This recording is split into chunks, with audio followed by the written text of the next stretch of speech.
Hey guys, today I'm going to tell you how to get dual WhatsApp on Samsung A16.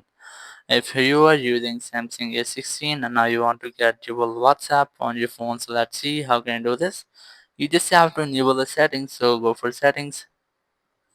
In settings, just go for advanced features, just tap on it. Here, just look for dual messenger. And here you will get all of your messenger app. I have only WhatsApp and Facebook, and here you just have to look for the app for which you want to get dual app. And I'm going to going to get a dual WhatsApp app, and just tap on WhatsApp to enable it, and there is this let install. And as you can see, the second copy of WhatsApp app has been installed. Just go back, and here you will get two WhatsApp pairs, the original WhatsApp and the copy or the dual WhatsApp. So that's how you can easily get dual WhatsApp on your Samsung A16. Thank you very much for watching the video. Until next video, bye bye.